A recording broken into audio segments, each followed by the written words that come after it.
Hey, welcome back, everybody, to another episode of Mondays with Moshe.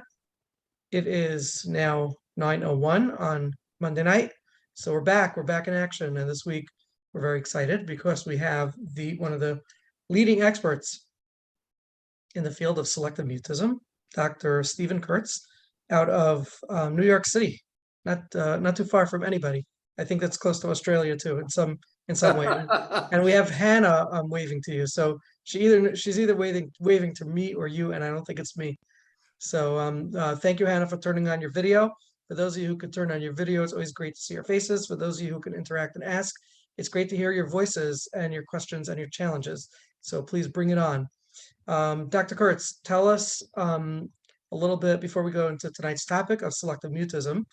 We were just speaking before the show, and with some trepidation, I explained to you, cautiously that I'm really a process guy, and selective mutism, my understanding is very behavioral intervention to work with selective mutism, from what I understand you do. But after speaking to you for a couple of minutes, my trepidation levels lowered. So I know that you certainly can have that effect on people's anxiety levels.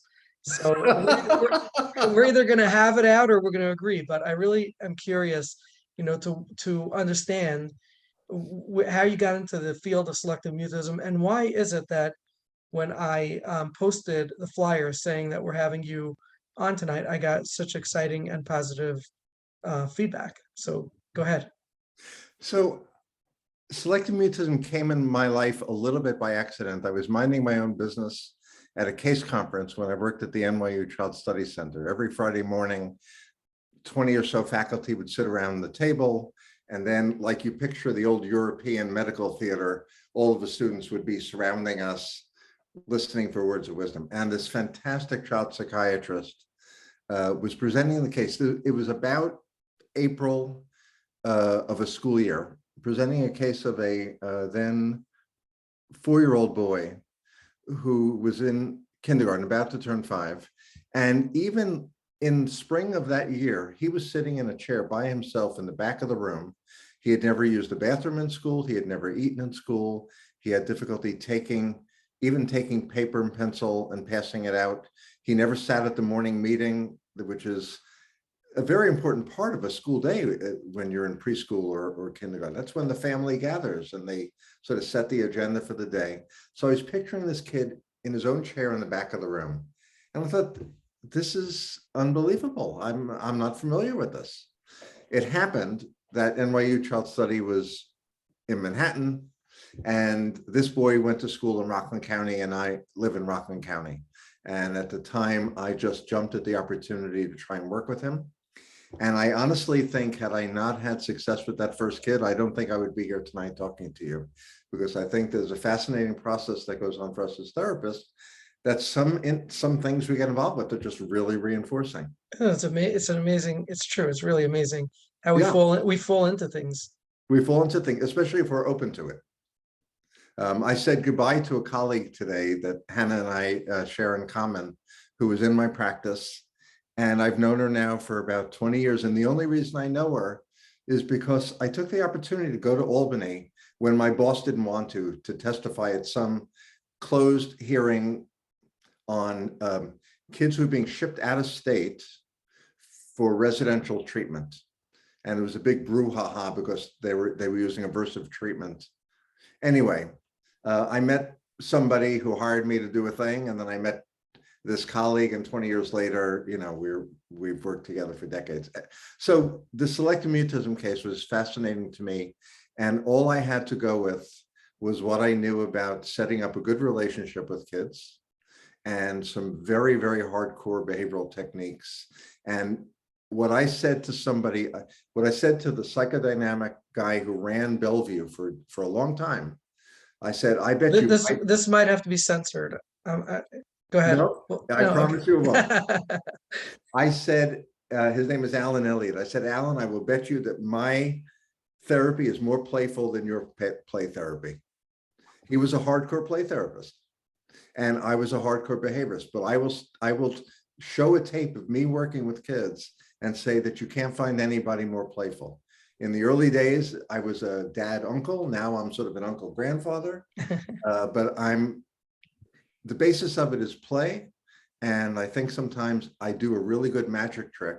And what do magicians do? They dupe you into thinking that you have this fun kind of relationship with them. Meanwhile, they're doing all sorts of stuff you're not even aware of. And I think sometimes that's what the treatment is that we developed. And the beautiful thing is that we can teach this to others.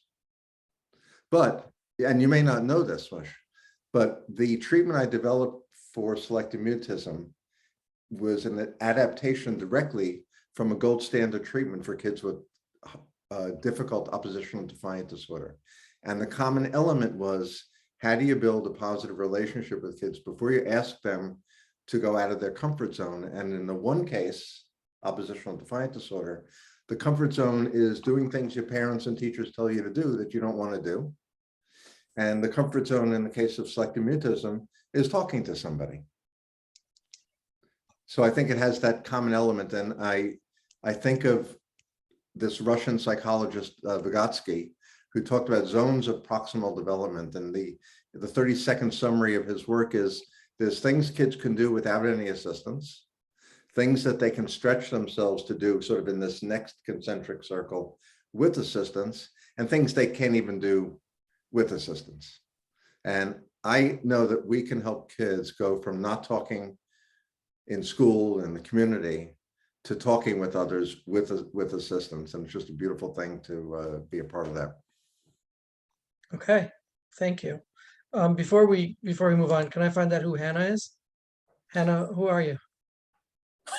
Hi, I'm a psychologist, and I trained with Dr. Kurtz. He trained me in PCIT and then the SMS adaptation of PCIT. Okay. She also has the double credential of not only being a doctoral psychologist, but a board certified behavior analyst. And it's a really special combination. Interesting combination. Thank you.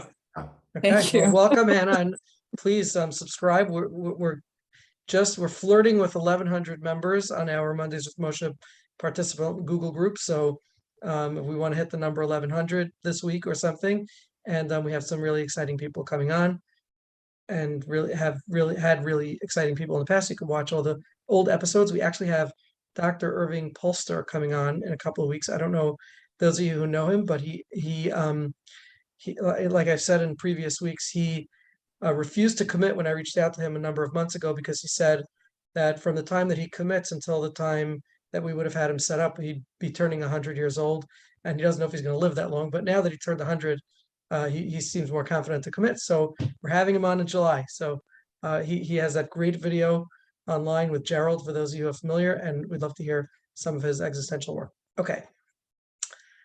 Okay, so let's talk a little bit about, I think there's two parts that we should really focus on. Number two is going to be the actual intervention.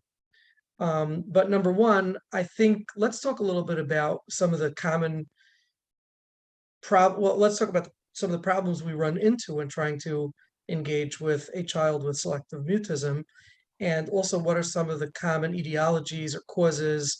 Is it always, let's start with that.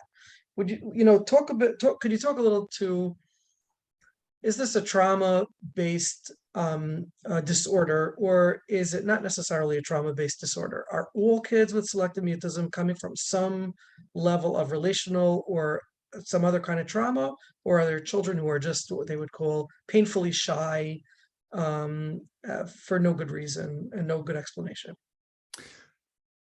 So top 5 myths associated with SM, the first one would be trauma. Trauma causes terrible things. Many of you work in a trauma context, and trauma causes terrible things. It throws off the course of development. It throws off people's ability to engage in relationships. But SM is not one of the things it causes. So I've yet to have a case that I think is really caused by trauma. At worst, I could say that there was some adult who was a little critical of a kid who came in behaviorally inhibited and shy. And it's very easy to get a kid who's already predisposed to being inhibited and shy. It's very easy to get them to shut down and be even less of a risk taker than they already were. So how would you explain why a child would be aversive to speaking to certain kinds of people, such as men or authority or peers, and very comfortable and okay speaking with other kinds of people? What I do when I'm interviewing families is I talk with them about the people, places, and activities where the kids are and aren't talking. And there's often a kind of a characteristic pattern of the people that kids have the most difficulty with. I have a subtype called the Uncle Mitchell subtype. I love my brother, but he could be a little bit too enthusiastic about trying to engage my kids. And everybody just knows it's Uncle Mitchell. So adults who are too enthusiastic, too demanding, not playful enough in a really child following way, tend to be more associated with kids who are already predisposed to not talking, tend to have difficulty. On the other hand, the adults who are not pressuring kids to talk, who really follow a kid's lead, who know how to do relationship-based engagement, these kids tend to do better with them. But I'm telling you, based on research and clinical wisdom, that 3 out of 4 kids who we will ultimately diagnose with SM have at least one parent who will report a history of having a similar temperament when they were younger. They may not have gotten diagnosed, but that doesn't mean anything. But the key question to ask, and I got to do this only today's Monday. I did this with a new intake on Friday. Do you remember a time that you wanted to participate in class and you didn't because of anxiety? That functionally is the only question you need to ask to pick up clinically significant selective mutism in one or both parents. So we have ways of estimating a genetic load. Schizophrenia and ADHD are the 2 highest genetic load things you can get, about 0.9, 0.96, as opposed to things like separation anxiety, social anxiety, which are much lower genetic load. So best estimates here are 50% genetic loading and 50% just making a couple of mistakes along the way. And the mistake you have to make is you're walking in aisle 3 of the supermarket and a teacher from last year or somebody in the community comes up and says, "Hi, sweetie, what grade are you going into?" Sweetie gets a little bit nervous and Sweetie runs behind the pants or the dress of the adult that's with them. And then the parent makes an unintended error by saying, she's 7, she's going into 2nd grade, she's just that 3-letter word. You know that 3-letter word? Shy. She's just shy. And what they do that they're not even aware of is that they rush in to rescue. And the first time you do it, it just feels right. You have no idea the pattern that's going to come. But then it kind of snowballs. And in traditional behavioral terms, we call that a negative reinforcement paradigm. When an aversive event is taken away, whatever was done to take it away, that behavior is reinforced. And the really interesting thing, I sometimes say the really cool thing, is it's not that the kid feels better, it's only that they feel less bad. But the fascinating part is that the same thing's happening for the parent. Yeah, the parent is identifying with the child's anxiety by and protecting and covering for the child. They're co-experiencing that. So I'm going to tell you the pledge that I make parents take. And the one time I regretted saying the pledge was at Yeled V'Yelda, because I got a little too close to invoking, promising and swearing, which in the Orthodox community, I stepped in poop and it was too late. So for my secular families, it goes something like this. And Dasi, thank you for the reinforcing smile, understanding Positive reinforcement. how well-intentioned I was. But for my secular families, it goes like this. I promise I will not beat myself up over past mistakes, because Hashem knows that whatever I did at that time was the best I knew how to do. And when I do that slowly, and I have parents actually repeat those words with me, 50% of the time a tear comes to their eyes. It's very powerful because it gives them a chance to say, I got into some behavioral habits that I wish I hadn't. And it allows them to move forward, changing new habits. So it's very freeing to be able to do. So I'm getting the sense that you're, from the get-go, that you're putting a lot of this on the parents, a lot of this manifest behavior of selective mutism has already been reinforced by the parents by the time the child becomes full-blown selective mute. The only reason I'm sort of, I won't say tingling inside, but like feeling a little, is because putting it on the parents sounds very blaming. Mhm.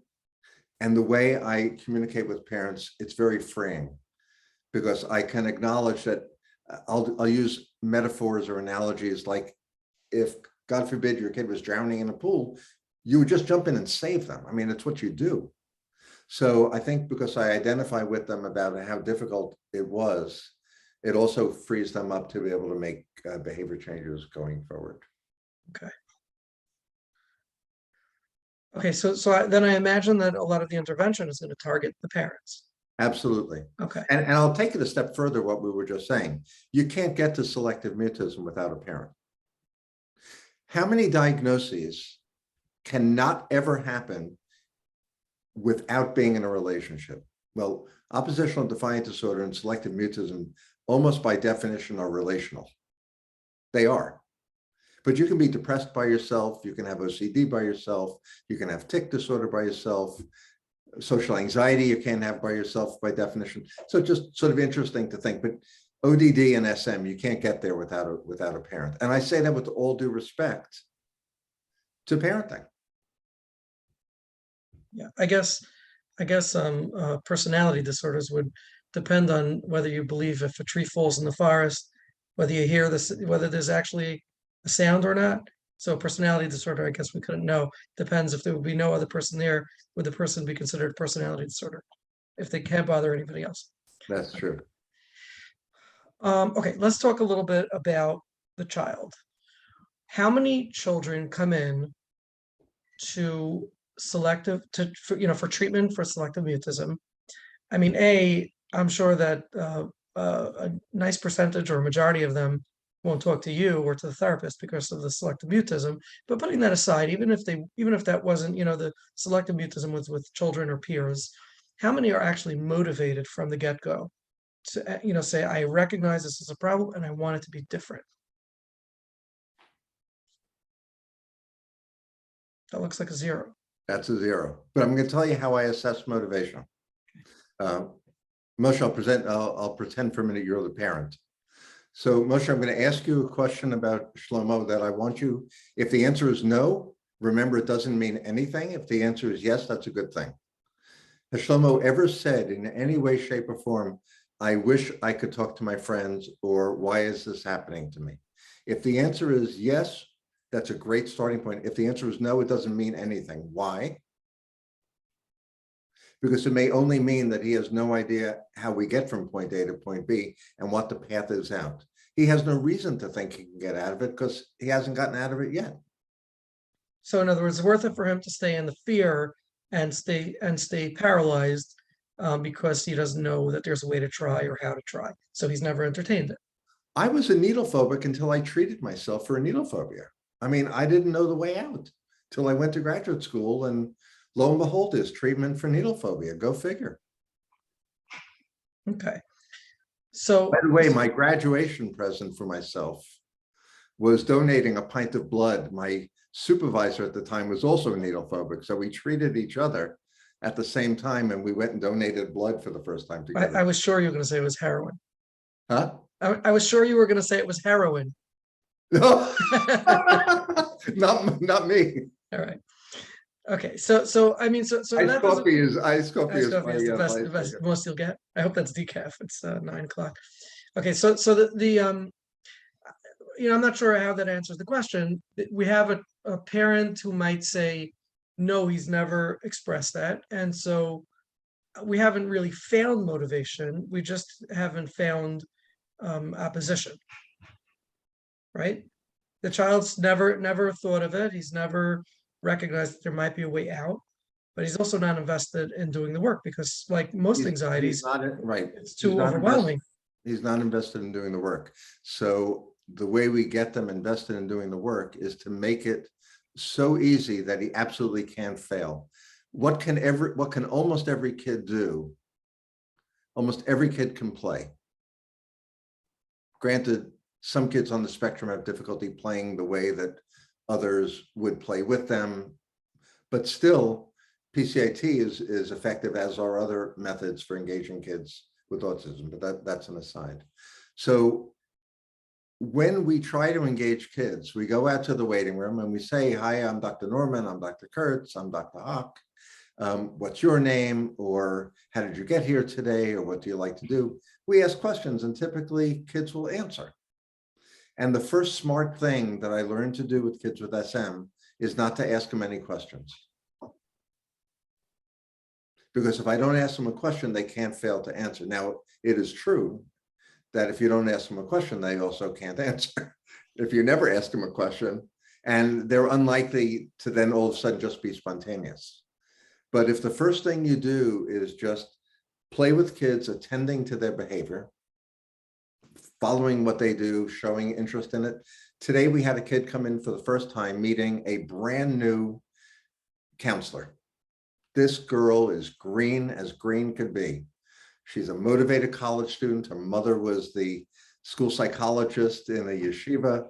She's grown up with mental health around her, but she was green as green could be. And I was just basically line feeding her how to play with this kid, with the kid and her dad in the room at the same time. They were playing with the food, with the pretend oven, with the Melissa and Doug ice cream, with the red cash register. And as long as dad and this counselor were just following this kid's lead in the play, it's like we were casting a rod and just kind of reeling her in. Because eventually when dad said, we've worked so hard at the store, I think I need some ice cream. Should I have vanilla or chocolate? And she answers, and as soon as she answers, you can consider treatment not done, but it's a given that she's responding to treatment.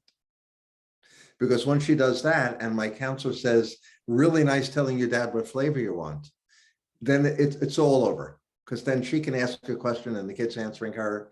And then 5 minutes later, I said to Dad, this is through an earpiece. I said, Dad, do you have your phone with you? He said, yes, he took it out. I said, pretend you're calling me.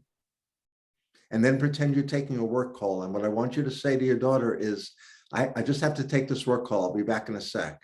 And he left the room, leaving the counselor and the kid in the room, and they're having a conversation. And I assume that her mutism would have been selected towards that counselor? Would have it if we didn't use if you had it, yeah. Yes, and how do we know that? Because we do a behavioral baseline observation test, and she was mute with the person who didn't use all this positive technique. Mm-hmm. And then so just to clarify, you did have the counselor say something to her about her responding to her dad? Yes, and here was the sequence. Dad and kid playing in the room together without the counselor. Mm-hmm. I made sure dad could follow the kid's lead in the play. I made sure dad knew how to ask questions in the way we ask questions in our paradigm. I then sent in the counselor and said, all I want you to do is comment positively on what the kid is doing with her dad. Mm-hmm. Praise what's praisable. If she happens to talk, reflect it back so that you know that I know that she knows that you know that she heard you and that you heard her. And then when I tell you, I'm going to let you ask a question.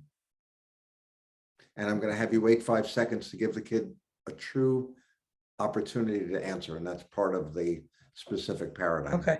Now, are you not concerned that the counselor bringing attention to the response is kind of a setup for the child to say, you're trying to get me to talk? Because we've seen so many kids say, I know why you're here. You're here to get me to talk. And I would, if a kid said that to me, which I don't think I can't say I've never heard, but I never hear it. But if a kid did say that, I'd say, fantastic, we are helping with brave talking and you're doing a great job today. You already told dad you wanted chocolate. You told me I should have vanilla. So I would acknowledge that, I would honor it. But the elephant in the room is that you have difficulty talking with people. You know, if you were coming to me for help with being afraid of dogs, I wouldn't be trying to hide the fact that I'm helping you overcome the fear of dogs. Today, I was supervising a case of a bee phobic. You know, we bring in bees. I mean, we're just so transparent about this. And we're not wrestling the kids with this. We're going along with them in their play. And the way we wait and time our first questions is part of the play. If they weren't talking at home, then it would probably be weird. But by definition of the diagnosis, they're talking with people at home 99% of the time. I guess my concern is, I mean, where are the kids who come in with resolve to not talk? And so you're praising them for their talk, which again, sounds like to me that it risks the child digging his heels deeper in the sand and saying, no, I'm not going to talk. You're not going to get me to talk. You are risking that, but it doesn't happen. So it's not a risk. That's what I'm trying to understand, because I know of therapists who've gone in and attempted to do this work, and the kid says, I just don't want to talk. And where's the motivation? I think it's really, I'm asking you a specific question, but I think it's a general question with children in therapy. When you have children who are dragged in by their parents or brought in, and the parents say, we're having a problem with this child because he's struggling with not speaking or speaking defiantly or fighting with his sibling, and the child says, no, this is good. This is good. This works for me. This works for me. So where's your, so I know other forms of, motivation or exploration that we could sometimes have a child move forward, but where's the magic trick here in sort of bridging that gap? It doesn't sound like there's any kind of overt conversation that you're having with the child that says, does this work for you? Does this not work for you? What are the benefits? What are the risks? So where is the child sliding into that role? And to one of your points, I have never had a satisfactory answer that helps me understand selective mutism from the many, many kids I've treated who've overcome it and grown up and are verbal and talk about it. What the first kid I treated, technically the second kid I treated, but the one I was describing, he ended up publishing his memoirs about being in treatment and overcoming SM. I love him to death, and he may see this recording someday. He describes what he went through, but it doesn't give me any insight into SM. He describes what it's like to be a kid with SM, but his book doesn't give me any insight into how it developed. It only talks about the growing out of it. He graduated this spring with his master's in psychology. He's on the board of the Selective Mutism Association. These kids grow up and they overcome it. But let me get back to the engagement part. We don't ask kids about their SM at all. All we do is meet them at the level of play. We meet them at the level of play. Show me a kid who's not interested in Melissa and Doug's ice cream, or in magnetiles, or in trucks and fire engines if they're 3 years old, like my grandson. If we just meet kids where they're at, there's no performance demands. All they have to do to get into a relationship with us is be a kid. We meet them right where they're at. And because we're patiently doing the play, the first time we ask a question, it's a question related to the play, not to why aren't you talking? And so it just flows very naturally. Now, we're careful about the kinds of questions we ask. So I tell people that I'm training, if you remember one and only one thing, it's to never ask a yes/no question again. And everybody says, why? And we say, because if you ask a yes/no question, a kid will nod or gesture. Okay. And then they go to do it, and everybody fumbles with it, and they ask yes/no questions, and but it's a learning curve. And so, we're gentle with parents, we're gentle with therapists. So if you don't ask a yes/no question, there's only two other kinds of questions I know of. One is a forced choice question. Do you want vanilla chocolate or something else? And the other is an open-ended question. What flavor would you like? And if we wait for that 5 seconds, and the kids are used to being rescued earlier, if we wait the 5 seconds, they get to learn a little bit of distress tolerance. Mm-hmm. Fast forward 15 years, those of you who do DBT, you're helping kids with distress tolerance, you're helping adults with it, whether it's an ACT paradigm or DBT. So that 5 seconds, which feels like forever, is new territory for the parent and for the kid. So you actually have the parent in the room and they're prompted to keep their mouths closed. Okay, And we're doing live coaching with them either through bug in the ear. so this or is just- PCIT, you're talking about PCIT. Well, it's PCID adapted for selective mutism. And again, I was already a sort of high level trainer in the PCIT world. Can you just tell people, not all the folks here know what PCIT is? Yeah. Parent-child interaction therapy started in 1970s, came out of the post Virginia Axline play therapy kind of zeitgeist from all the people who were developing social learning theory in Oregon. And there are a couple of therapies that were developed in the same petri dish out in Oregon. One is in the incredible years. One is parent-child interaction therapy. One is helping the non-compliant child. And those are the 3 most well-known. Now, Russ Barkley, who you've probably heard of, he developed a defiant child. Now, Russ is brilliant and he's done lots of fantastic research, but there's very little research on the defiant child protocol. But it came out of that same zeitgeist petri dish in Oregon from all these hippies who were developing what we now call social learning theory and behavior therapy. So parent-child interaction therapy has a kid and a parent on one side of a one-way mirror, coach on the other side of the one-way mirror. And the first phase of these 2 phases is we teach parents how to play with their kids in a truly non-directive way. After they establish this playful, supportive interaction where they learn how to ignore the ignorable, they learn how to reinforce the reinforceable, we then scaffold on limit setting and discipline, starting in play with as simple as, oh, I got an idea. Please hand me, I'm gonna make my flower taller. Please hand me the purple petal. And we extend the hand so they learn following directions in play. They learn to do play at home directions. Then we do a couple of real life commands throughout the day and scaffold it out to their whole day. And what I borrowed or adapted was the play relationship part. And then instead of please hand me the purple flower, it's what flavor do you want, vanilla or chocolate? Okay. I just want to remind everybody that for those of you who have questions, I know a lot of people signed in since we started in the past half hour.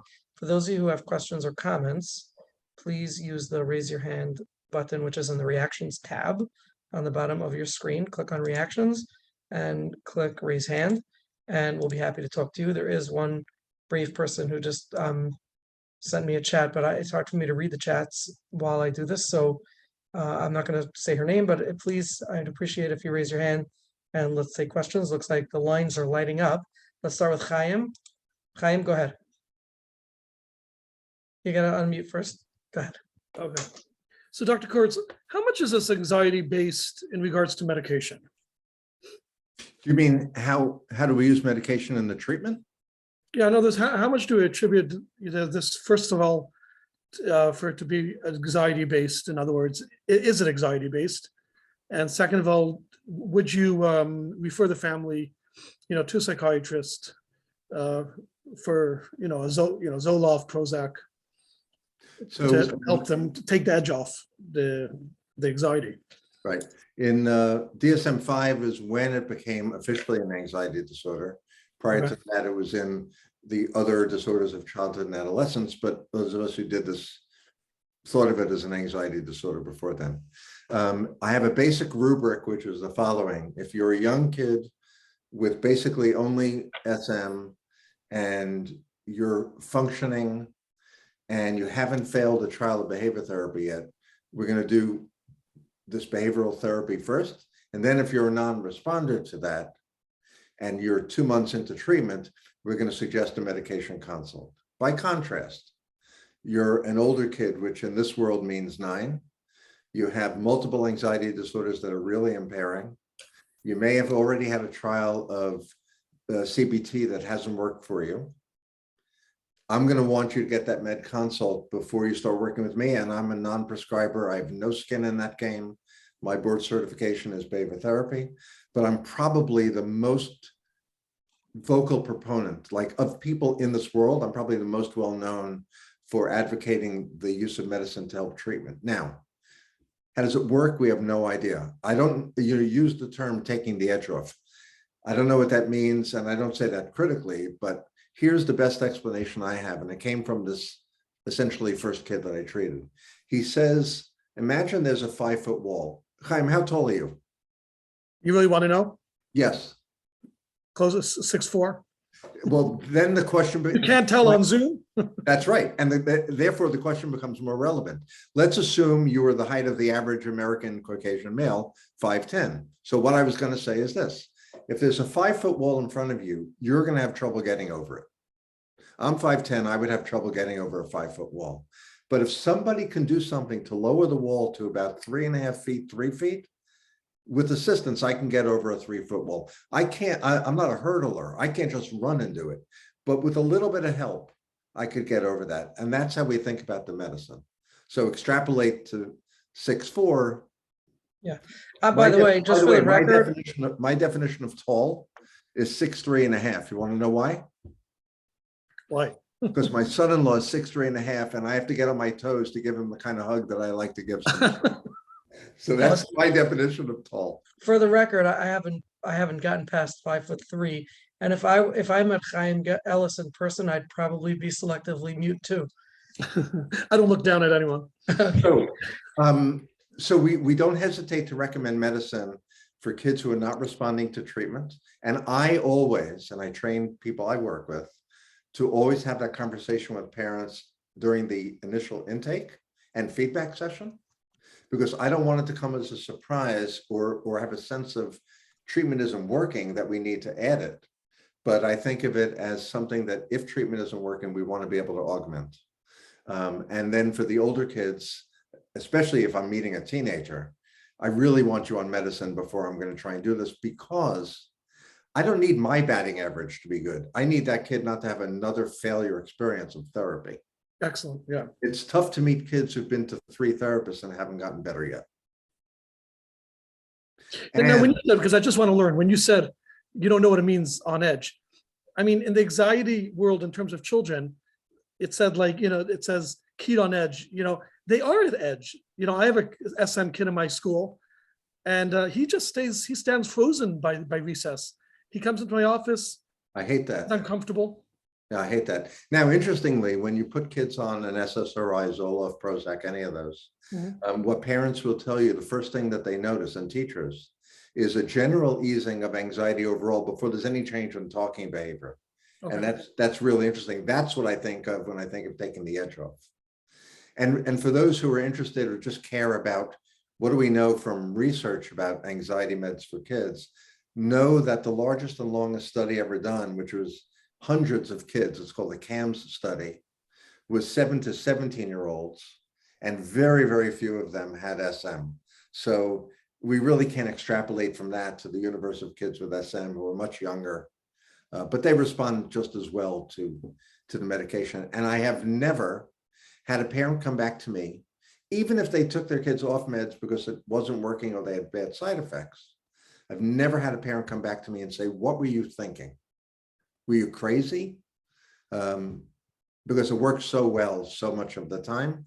And even if it doesn't work, they know my intentions are right, because it's not my first thing that I say. It's because I want to see your kid do better and he's not responding to the treatment the way I had hoped. Okay, let's take a question from Naomi. Go ahead, Naomi. Hi, what about a child who is being treated in school and speaks in a whisper and says, I whisper in school and at home I talk regular? So it's a very interesting question. It's about whispering.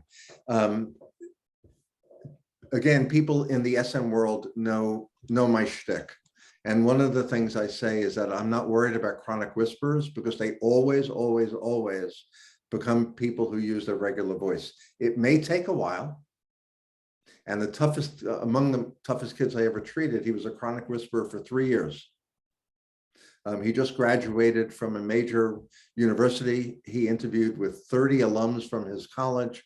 He's going out to the West Coast to live independently. He represented his school in the New York statewide math Olympiad in high school. These kids get better. I also have a sort of philosophical bent, which is that if you've been in treatment a while and you're now whispering audibly enough to be heard by everybody, you just feel like grownups don't cut you any slack. Like, isn't it enough that I'm getting this audible whisper out? Like, what do I have to do to get you off my back? So I've learned to respect the audible whisper. The inaudible whisper is more problematic. Two things. He has not been in treatment. He only started a couple of weeks ago, and he's been whispering for at least 3 years in school. Well, I imagine that, and he's getting treated, that might help with that. But I have to work hard to get people not to worry about the whispering. And so it's hard. So I'm just going to do a quick role play. I got Hannah and Dasi, who I know, so I'm going to call on you guys. I'm going to, Hannah, you pretend you don't have SM. Dasi, you give me the audible whisper. And so we're going to go over our geometry lesson. Hannah, what's that 5-sided shape? I don't know. You don't know. Starts with a P, Pentagon. Pentagon, right. And Dasi, what's the 6-sided one?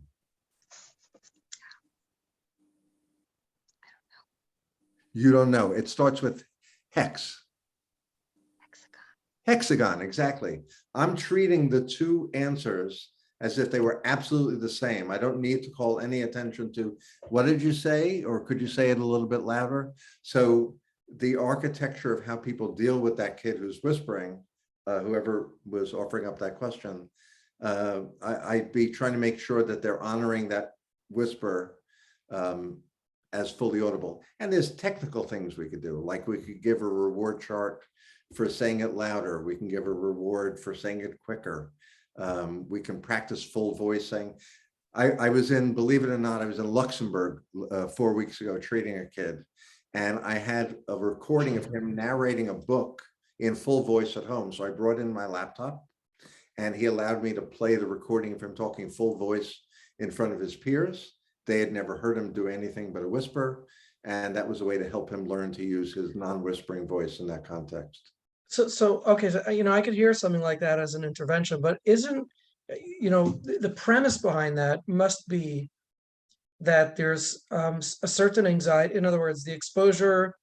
Let's just go with fantastically for a minute, that I, as a selectively mute child, can't speak to my peers because I'm embarrassed or ashamed of the way I sound. So you play the recording of the way I sound. I look around, I don't see that feedback of snickering or people making fun of me. I feel a little bit better about it, and that exposes me and enables me to start talking. But would you say that there's one universal theme, or what's the real motive? And I know you didn't answer this. You kind of said before that there is not necessarily an answer to this, but what's the motive behind the inhibition of speaking? There must be some benefit for the child. Secondary gain? Yeah. I'm going to bookmark that and just come back to a couple of etiologies, one of which you mentioned. Some kids we think are afraid that they sound weird. Some kids are afraid to make a mistake. Some kids think that they will give the wrong answer. Some kids think when they finally talk that people will make too big a deal about it. So there are some of those in terms of etiologies.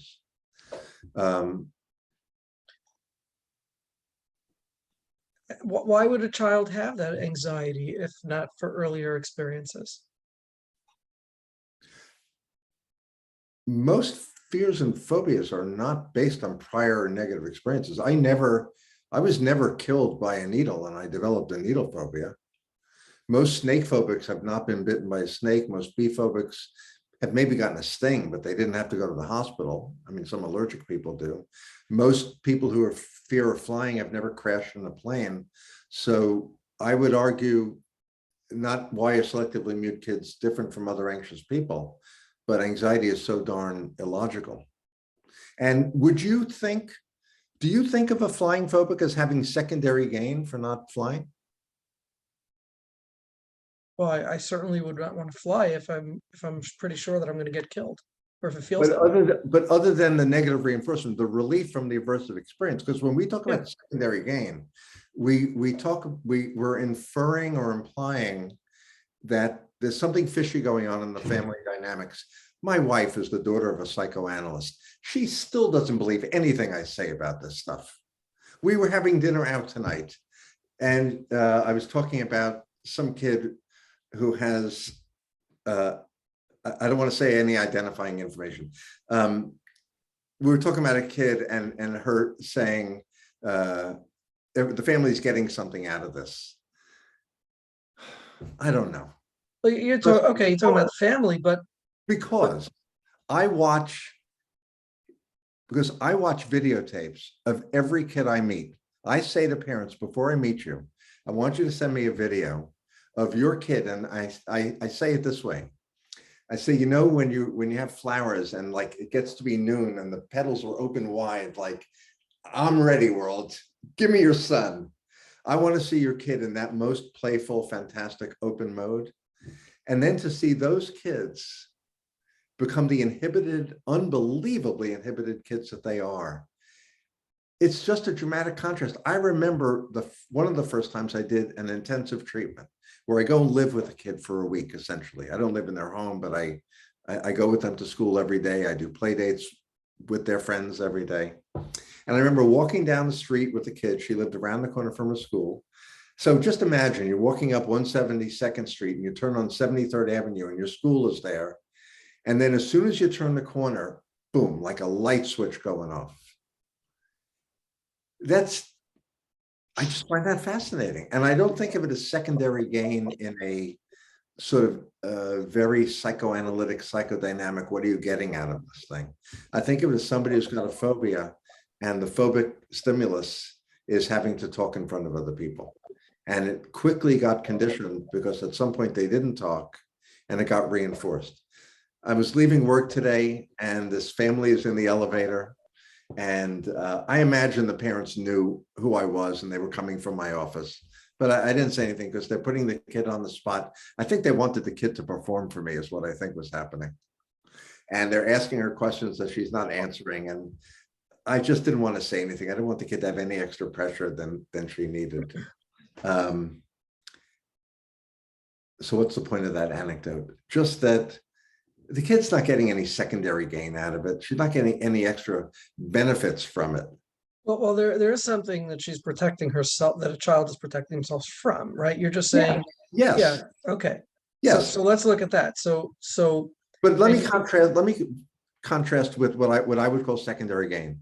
The first school refusing kid I ever met was 16. It's when I was a trainee in St. Louis. So I'm in the clinic and I'm interviewing the kid. And I said, not for nothing, where were you before you came here today? Because it's a school day and you're not in school. And he said, I was at the Checker Dome getting tickets for a concert. The Checker Dome is the St. Louis equivalent of what is Madison Square Garden. And this is the days before internet. So you actually had to go online, go online, literally. And so that's secondary gain to me. You're afraid of going to school, but you just got a heck of a reinforcement. You got tickets before your friends who were paying their dues in school. That's not fair. So if you're wondering what the kids get out of it, they get relief from anticipated discomfort. yes. Yeah, and the other thing I'm wondering, and again, we don't have to get it, this would be more like a debate, but is where they learned, or when or how did it become important for them to keep their mouth closed and not, where did that notion come from? And you're saying that all people who have phobias just have them. You don't have needle phobia because you were killed by a needle. So presumably somebody can have selective mutism or social anxiety without having ever been killed by a word. But the thing that they have in common, the needle phobia, the snake phobia, the bee phobia, and selective mutism, is there was an anticipation, there was a sense of some anxiety that instead of pushing through it, the person avoided it. And that avoidance, that reduction in anxiety is really powerful. You put your hand over a flame, you take your hand away, you learn very quickly, take your hand away from flames and avoid flames. Right. You're saying that it was developed very quickly. It was developed very subtly and very quickly. I think very subtly over repeated experiences. Okay. And it's very hard to see. If you go to a birthday party with 3-year-olds, you'll see kids not answer because parents give rapid fire questions and questions that kids just aren't so interested in. Right. The questions today, when I was coaching this very green college student, some of her questions were just, I'm not going to say stupid questions, but they weren't well matched to the kid's development. And what did I do? I said to her, I think your question in the bug in the ear to the kid, I said to the college student, I said, I think the question, let's try a different question. Ask her this. And if I tell you that when she asked a better developmental question, that every time the kid answered the question, what would you conclude? I don't mean that rhetorically. What would you conclude? Yeah, that obviously that there's something in their ability to answer the question that enables them and pushes them to answer, and in their disability to answer or inability to answer, that's going to inhibit them and start But reinforcing. I would argue that the inability to answer was based on a developmentally insensitive question, and that when the question was made developmentally sensitive, it enabled the kid to be successful. So we're every time you're every time cultivating the ability for the child to speak and become comfortable and confident. working really hard to set them up for success. Right. That's a good point. So with all children, that's important. But don't run ahead of them, and this way they can feel like they are succeeding and achieving. Yeah. Great point. Let's take a question from Toby. Go ahead, Toby. You're on for this Hi. time. Okay. So two things. So you mentioned the play and the whispering. So I'm wondering how to do that if I'm working with a selective mute kid that's remote. So the whispering, the play is hard, obviously, and the whispering is also sometimes I don't hear because she's too far from the camera or, just technicalities. Can I assume that there's an adult with the kid on the other end of the camera? At times, yeah, but not consistently. Okay, I would want the adult there consistently, and I would want the adult well-trained in the techniques so that when the kid says something that's difficult for you to understand, before you have a chance to say, what did you say, sweetie? Or I didn't quite hear you, or could you repeat that? The adult is reflecting it already so that the kid is successful in their interaction with you. And I have a bunch of things going against me with the remote and even in the office now. The damn masks make it really hard for me to understand. People actually wearing masks remotely. That's a new one. Not remotely, Okay. but in the office. The fan noise from the air conditioner, and I'm deaf. I have 2 hearing aids. I almost feel like I should apply for disability. It's because it was really hard. Now, remote is hard also, but if there's an adult on the other end who knows what they're doing and they're reflecting, then you'll be able to have a better relationship with the kid. And we require our parents to complete a free online course. Here we go.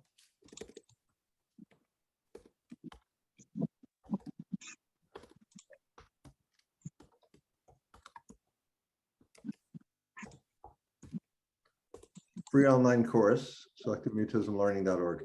We require our parents to take that and pass it, just like Hannah had to do when she wanted to work with us. Daci's probably taken the course. And this dad today took the course and he did okay. The girl is coming back in tomorrow, the one I was describing before. And I know, because I'm the administrator for this online course, I know the mom didn't complete the course yet. So before I went to dinner tonight, I called and left a voicemail. I said, just curious who's coming tomorrow. Mom, if you're coming, I need you to finish the course tonight so that so-and-so has a really successful experience again tomorrow. Because I don't want mom coming in tomorrow and not having taken the course.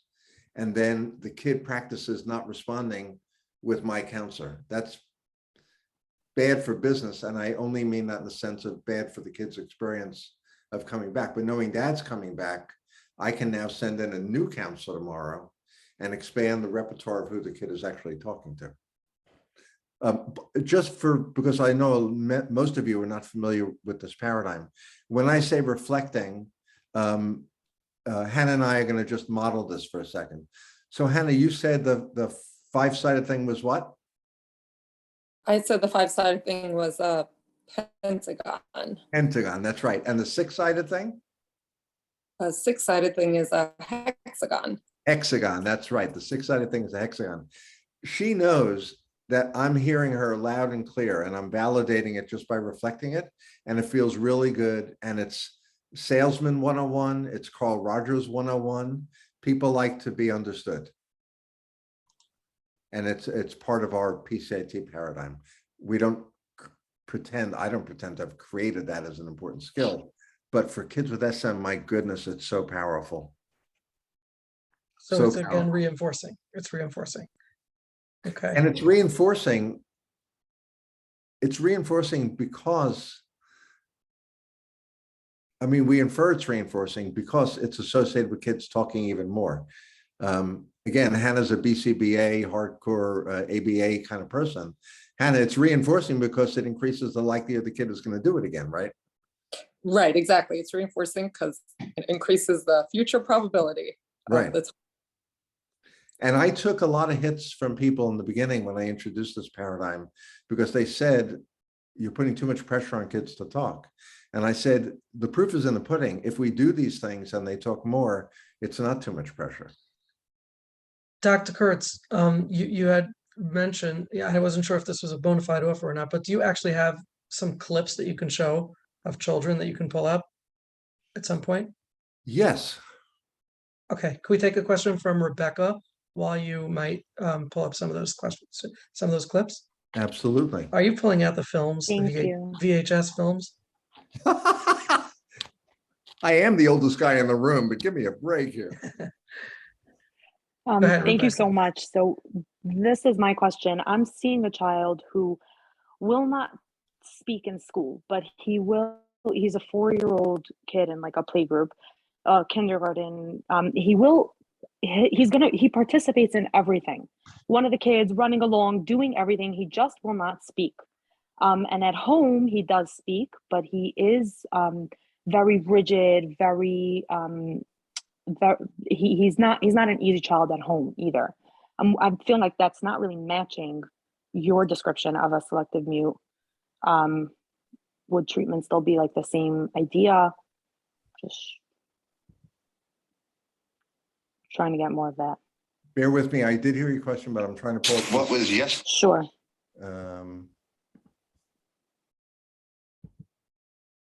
Okay, this is my favorite. Do me a favor, repeat your question. I was pulling up this video. Sure, no problem. In school, he's a 4-year-old boy. He participates in everything, extremely active, running around with the kids, but he will not speak. Doesn't At speak. home, he doesn't speak. At home, he speaks, but he's not an easy child, very rigid, very anxious. So it's not, I don't know if that's really matching what you described earlier. And I'm wondering how you would go about working with that. It's one of the, what you're describing is one of the very common presentations. So you have a kid who has SM, and some of the kids with SM are easygoing. Some of the kids with SM have co-occurring difficult, challenging temperaments. Some of them will have difficult, challenging temperaments that rise to the level of oppositional defiant disorder. So what we do in our practice is we conceptualize what are we going to treat first, and we do the treatments kind of serially.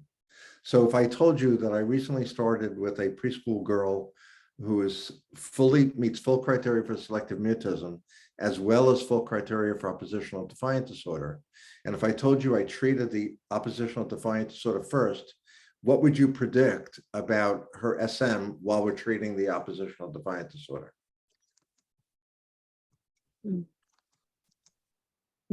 Is the SM behaviors coming from that same place as the oppositional behaviors? And then that helped with the SM as well? So we get some kids, and so we've had this combination many, many times. And we have some kids like this kid that I'm talking about, whose SM has been improving, even though we didn't target it at all. But as often as we get that outcome, we get the kids less oppositional, but they're still selectively mute. But their parents then know how to work with them as they escort them into the SM exposures. But a kid who's very, very oppositional is going to be tough to get to approach the thing that they're afraid of. I just came back after going to Luxembourg. I was in Seattle with this fantastic little girl who just turned 5 and not oppositional at all. She was very easy to get towards the SM exposures. It happened that she's a bee phobic, and I didn't know that. And June is a great time for bees. So I was able to help her with her bee phobia because she's a very easygoing kid and she'd already had success with the anxiety exposures.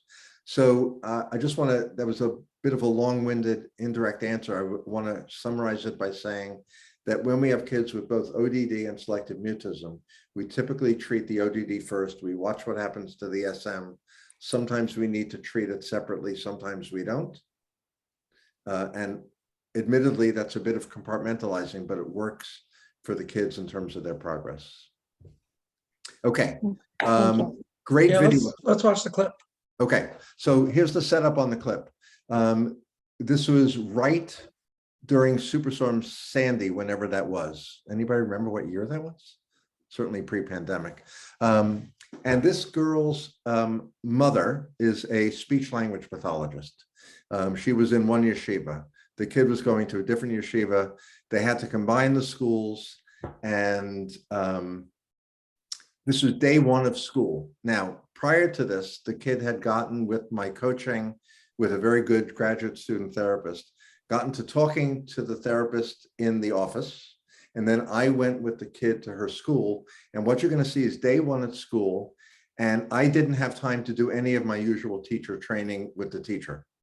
And what you're going to see is this incredibly transparent telling of what to do right in front of the kid with no downside. Now, what I want you to pay most attention to is, Moshe, remember before what I said, the one kind of question to never ask a kid? Yes or no? That's correct, a yes or no question. What you're going to see is a perfect one-to-one correlation. Every yes, no question, and there are about 9 of them in this clip, gets responded to with a nod. And from the same teacher with whom she has no prior history, every forced choice and open-ended question to gets a verbalized response. These are not actors that I taught to do this. It's just how it plays out. Now, granted, I'm the one who chooses my clips, but it happens to be a good exemplar of that.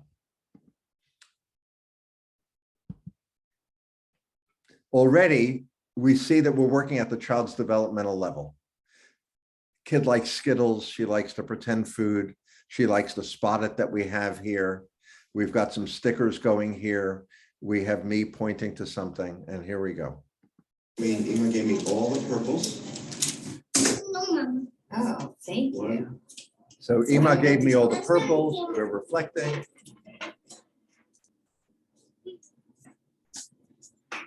18. Purple chair. 18 purples. Can I sit? Can I join your party? What do we eat? Already 2 questions that are yes, no, and the kid is nodding to both. Or join or not join? Yes. Yes. And I took the same question and I turned it into a forced choice question.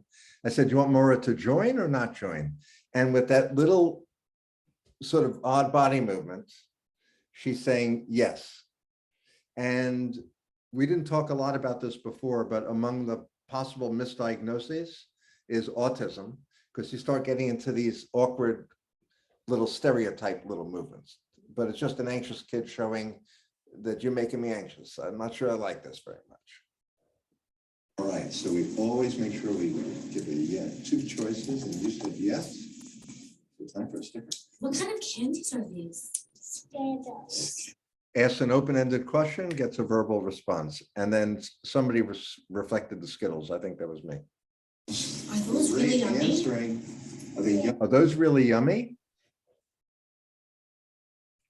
or not yummy? Good answer. And then I'm saying yummy or not yummy, and she's saying yummy, and we say good answering. Right. So in our work, we have our yes, no questions, which she'll nod to this. Is that for Laura Or or is that for Patty? Thank you great so answer, much. sharing. I think I'm gonna Another let one? Oh, thank you so Another much. yes, no? I'm gonna let Laura get the stickers up because she's asking you really good questions and you're answering really nicely. Hi, what's your favorite color scales? Open-ended.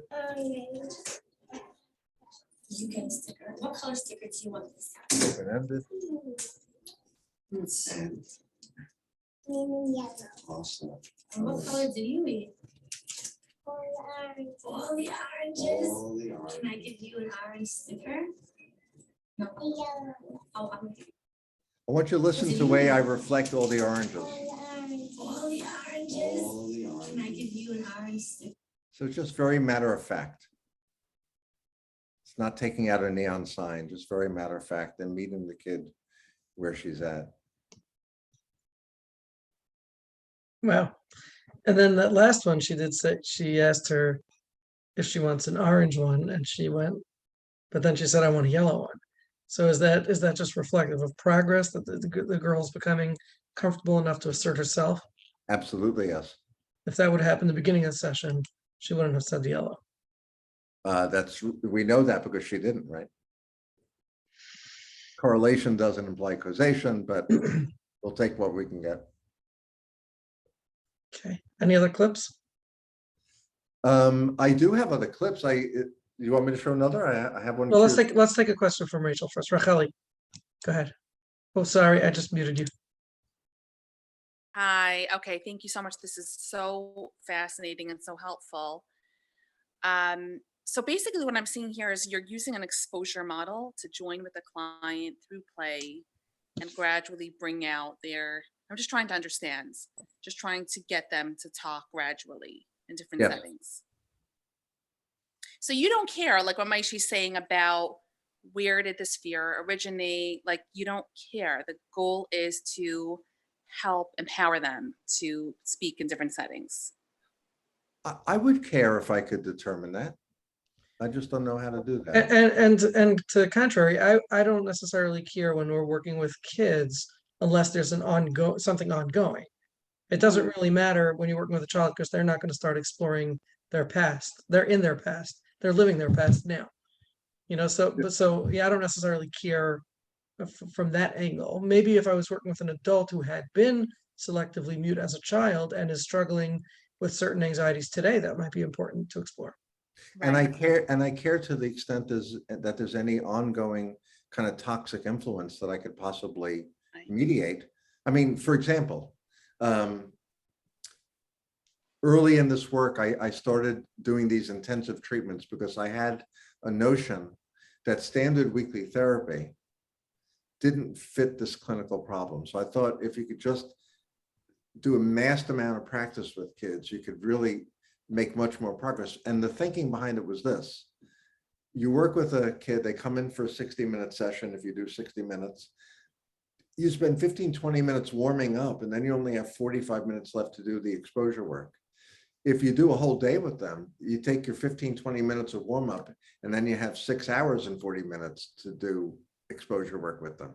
So I literally, and because of people being in different countries and out of town, I would literally spend a week with kids.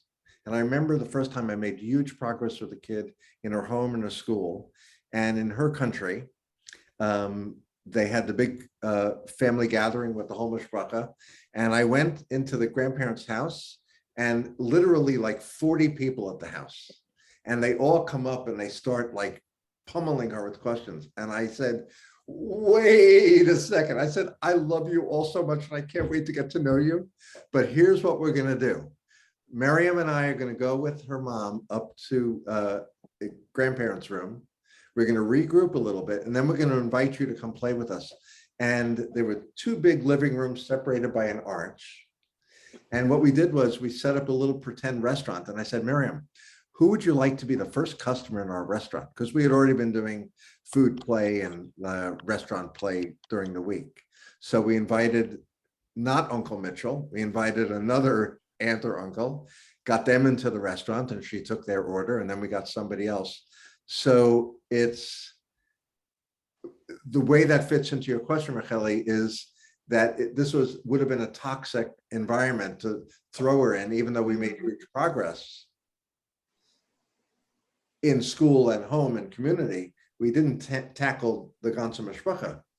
So if I didn't intervene, she wouldn't have had the skills to move forward. So I care to the extent that when grownups overwhelm me, I shut down. I do care about that if it's an ongoing trigger. So you used your clinical feel for the situation, and the challenge was too great for her at that moment. The challenge was a tsunami. Yeah. I felt it when I came into the house. And you know these things, everybody's loving. We go to our neighbor's backyard. They're a big Italian family. And when we go in, everybody's up and it's, whoa, it's a lot for a kid. Well, what if I've had some selective mute clients who become very adept at pointing and using nonverbal. So what do you do with that? I honor the nonverbal because I think it's not fair to them that for all these years, that's been accepted and reinforced. And I think if you just rip away that coping skill, I think it's just unfair. So here's what it would sound like. And I'm going to, again, I'll use Dasi because I know her from doing work before. Dasi, when I ask you the question, just point or hold up a certain number of fingers or whatever. And I want you to watch how she's used to using a nonverbal, how I would work with it. So Dasi, I know we're working on numbers. How much is 2? We just did 2 plus 1 is 3. How much is 2 plus 2? All right, I see you holding up some fingers. How much is 2 plus 2? Now, if I'm asking her again, it's because I think that on the second presentation, I'm honoring what she's holding up.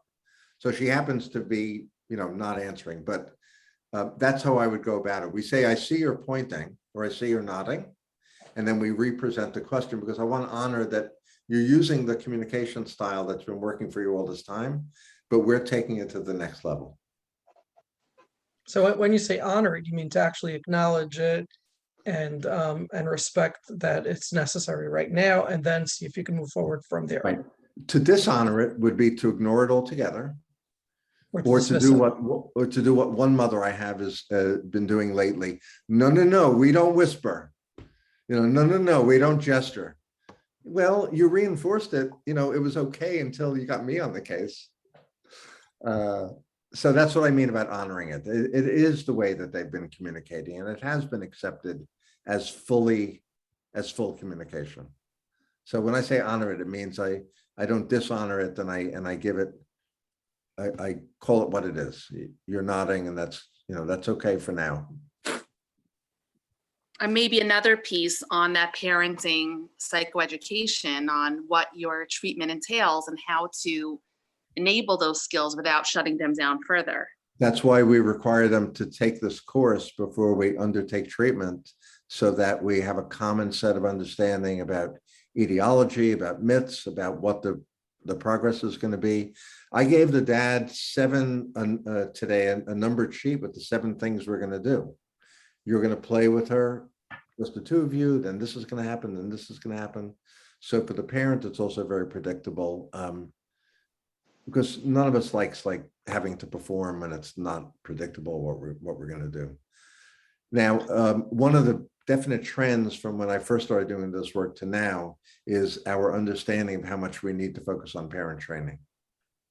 And this is an interesting thing. If you're spending a week with a family, I could get a kid to progress further if I keep the parents out of it, but then they're not going to be able to extend the work. So I'd rather get the kid only to progress this much and then know that the parent's going to be able to keep the work going. So we're very, very careful about getting the parents to be able to be good therapists for their kids. Okay, Rosie, can we get a question for you? I see you have your hand raised. Yeah, hi, thank you so much. Thank you so much, Dr. Kurtz. So my question is, let's say you have a kid who's been through successful therapy and is at a point where now they're verbal in school and other settings where they've become comfortable with the staff. And they're successful at doing exposures, let's say in stores or with neighbors or whatever, using rehearsed questions. How do you then bridge the gap to not needing a parent or a teacher to start them off, right? To facilitate in a new situation. is there a point where either you work on it or it just happens naturally where the kid can just go into a new situation, let's say a new camp, and they don't have to do an initial feed-in, or they don't have to do an initial practiced exposure? Does this just happen over time, or, do we work on this? A fascinating question, because when kids have had some amount of treatment, and we don't have a really good way to define what that is, but when they've had some amount of treatment and they go into new settings where they're not known as the kid who doesn't speak, they actually leapfrog ahead in their gains. It's a fascinating thing. Hannah might explain it from a stimulus control and discriminative stimulus point of view. I'm sure the object relations therapist among us will have another way to describe the same phenomenon, but it's just really, really interesting. And the first time it happened was a preschool kid who I got about 80% through treatment with. Mother was a surgeon, very smart lady. Dad was a very smart guy. And I said, so listen, I got to work really hard with you to train the teachers that she's going to go to from this private preschool to a public kindergarten. And the mom said, because she's kind of a researcher, she said, how do you know that she won't carry the gains forward to this new place where nobody knows her? And I said, that's a good question. I don't like the odds. I'd rather set her up for success. And we negotiated that summer, she was going to an art camp and a library camp. And we said, let's use that and see if she goes to those places and talks, which she did. And then she went off to kindergarten and did just fine. Then we had an anecdote of a 12-year-old girl. God bless her. She had two parents who were both mental health people, and they were moving cities. And the kid said, you can move, but I'm not. And I thought, oh man, she's going to sabotage these interviews, fancy private school interviews. Went up to this other city, talked in the interview, came back, still wasn't talking at her fancy New York private school, moved to this other city and talked and never looked back. We had twin 12-year-old girls who were overcoming being mute in their Catholic school in New York. They moved to Florida, talked and never looked back. We started gaining confidence about this phenomenon that if they move to a situation where they're not known as the kid who doesn't speak, they might leapfrog ahead, which is what we see. So I like new camps and new schools, but it has to be after they've had some success with treatment. Mm-hmm. Good point. Thank you so much. And then just sort of a part two of that question, as a marker for if a kid's on medication, I know that the general advice is a year of being fully verbal. Do we consider fully verbal as in, speaking spontaneously without any preparation and facilitation from teachers and parents, or, are they considered fully verbal even if they're being helped to speak? That's a good question. I've probably been asked this question several hundred times and never been asked about it at that level. So I'm not sure, but I'll tell you what I usually answer, which is we'd like to get kids through a year's worth of life events, an end of school, a beginning of camp, an end of camp, a re-entry to school, the high holidays, and get them through a year of successful experiences. I guess if you're being conservative, you could say, let's get them doing it without assistance. Mm-hmm. But typically, I don't think people mean it that way. I think they mean even with a little bit of assistance, not with us having to be there every week in order to eke out anything. Mm-hmm. But even if it's not yet initiating, the initiating will come. So Okay. the order is responding and then initiating. And oddly enough, manners and stuff comes last, which is challenging for some families because we value manners. Thank you so much. Dusty, I wonder if you could comment in a setting like yours, is there a little bit of kids are expected to be quiet unless spoken to that's reinforced by the community? An interesting question. It could be. I don't know. I haven't thought about that much. I mean, it could be, because it is very much like, a lot of listening to the teacher and waiting for the teacher to speak. So it makes it harder for someone with SM or someone who's quieter or someone who has anxiety to be able to speak up. Yeah, It reinforces being quiet. right. Yeah. Dr. Kurtz, I want you to know that we've had about a half a dozen play therapists on this show. Hannah Sherman is one of them who has her hand raised, and we'll hopefully talk to her soon. But we've had some older people, Chaim Winter and Alan Gonsher, and just last week Eliana Gill, and they all seem to think that they are the most playful adult. So I'd like to have a showdown one week if possible. Wouldn't that be fun? Wouldn't that be fun? We'll get to see all the big I think we just adults want to with play with gray them. hair. I mean, You'd play with them. We'd get to see them play yeah. together and see we'll what get that our looks like. Play-Doh out and our magnet tiles and our. Okay, Elliot Kaplan, go ahead. Yeah, and kind of on that note, it seems to me in listening to you and your presentation and just your way of being, 95% of what you're doing is Carl Rogers. You're really focusing in on the alliance. And my question is, if you just do Carl Rogers without even focusing on the SM, it seems to me that it would change spontaneously. It would just, as the child feels more accepted, the behavior becomes secondary, where the child can just let go of any rigidity. I have two thoughts. One is I think it would take too long if you relied only on that.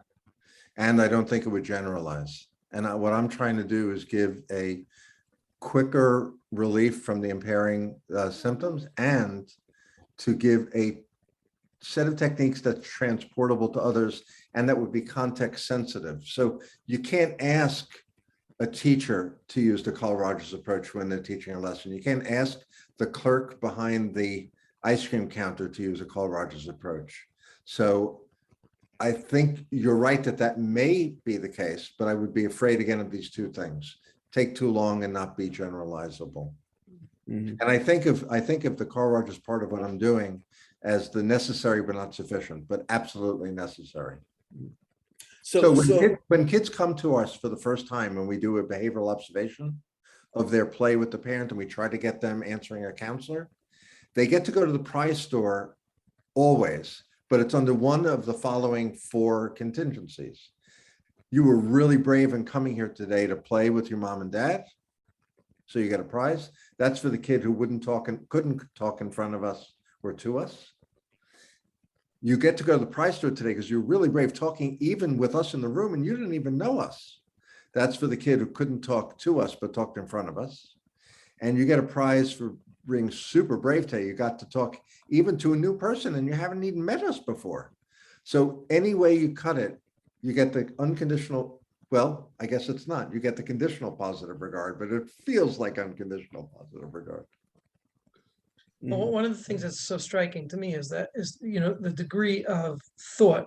Like, to me, when I'm listening to you, it feels like you've thought through so much, so many details, and in particular in the language of how you communicate with these kids.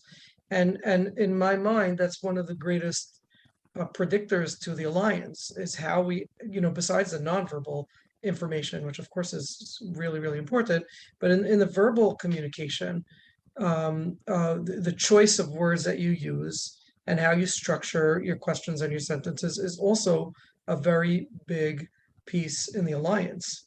And so, I think it's a really interesting question that Dr. Kaplan's bringing up, and I think your response is interesting. But if we generalize that to all therapies, would you make the same argument? I mean, I understand the point of time.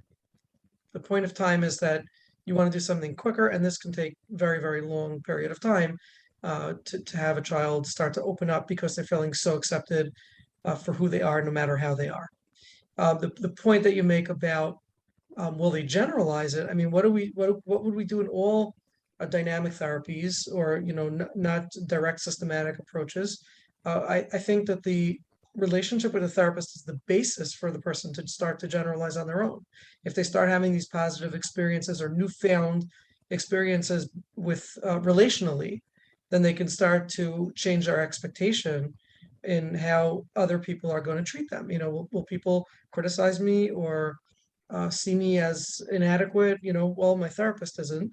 So there's something that's empowering in that relationship that can now be generalized into other relationships. So I'm not, I hear the point more about the length of time. But about generalizing, do you think that the child would not generalize this with other relationships?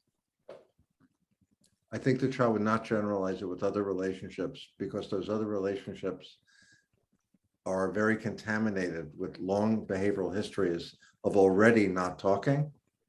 And unless people, it's my opinion that unless people use a revised technique of how they engage the person, just like we as therapists are giving them a new template for how you can engage, the other people don't know the template. So in particular with those who have already precipitating relationship, negative relationships. Right. Okay. Some of my favorite referrals for behavior therapy came from my mother, rest her soul, who was a psychoanalyst. But when she had somebody with severe OCD, she was banking on dynamic therapy, helping them with a lot of things, but not getting rid of their severe OCD. And God bless her, she let me use her living room for my needle phobics that I was treating. So what percent would you say would be the alliance, and what percent would you say would be the focus on the SM? Pre-pandemic, maybe 5-6 years ago, I was invited to do a talk for the Behavior Therapy Association for the special interest group. And I was flabbergasted that the data show, I think about 65 or 70% of outcomes is attributed to relationship and only about like 15 to 30% to technique. And that was such a shocker for me because I'm a technique guy. I don't see you that at all. I see you as a Well, that's I agree. But that's what I came to understand at a deeper level. I got this flim flam of this magic trick that I do, but it's all based on us being in a relationship so that the flim flam of the magic can work. I appreciate, I'm humbled by that. And it's, a lot of us are teaching. A lot of us are teaching new therapists. And it's easier to teach black and white technique than it is to teach really just honest, genuine, be with a kid at a kid's level. That's a challenge to teach. Yeah. Hannah Sherman, can we get your question or did we miss you? Yes, no. So first of all, it's a real honor to hear from you. But I wanted to just ask you about what you said earlier about when you get a child into the room and that you don't, you engage in the play and the context with allowing them to point or use whatever mode of, I guess, we have no questions, right? So I think I've been doing it wrong. Not wrong, but a lot of what I do is that the room is very exciting and the children come in and I see that their eyes light up. And so if they go to something right away, I will play with them, but very quickly they want to tell me what they want to do also. And that's part of the piece where that just breaks the ice almost in the beginning of the first session or in the middle of the first session, and then they're able to at least engage with me a little bit.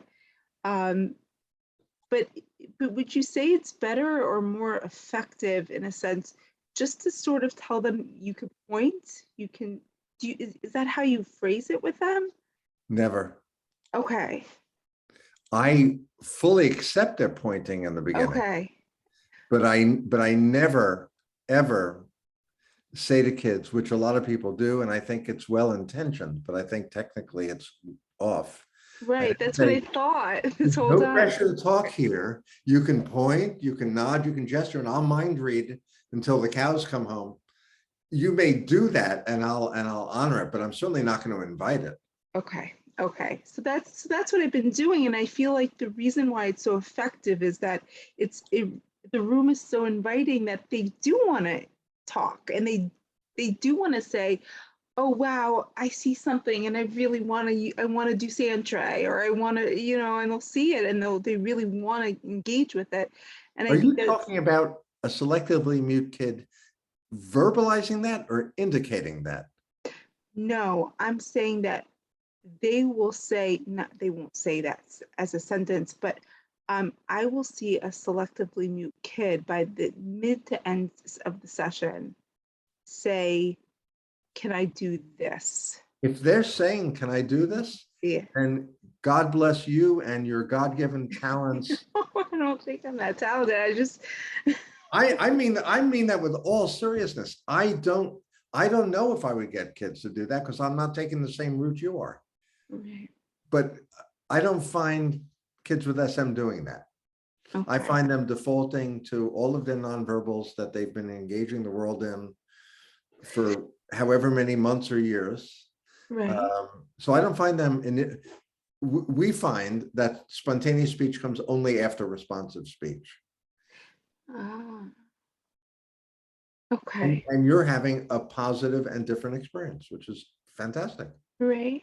I don't know if it's just because of the setup of the space or I don't know. I don't know. Do But you know how to do the ADOS? Do you know about the ADOS? yeah. Right. For those who don't know the ADOS, it's the Autism Diagnostic Observation Schedule. And some of the tasks in that are set up so that if kids want something, they actually have to verbalize. Yeah. Or at least they're invited to verbalize, right? So they're given one piece of the snack and then the examiner puts the rest of it away. And I don't do the ADOS, so I only know a little bit about it, but there's sort of. I'm saying I mean, I know how to do it. I don't do it. But I'm just saying for other people in the context that there are experimental, they're not experimental, there are parts of this test that are made so the kids basically are invited or have to verbalize if they want something. There's a favorite toy in a lockbox and, you know, they have to ask for the key or the combination or something like that. So I sort of do that in the sense where they can play with what, or they can point, but if they want to do something specific, often they need to ask for it because their verbal skills won't be enough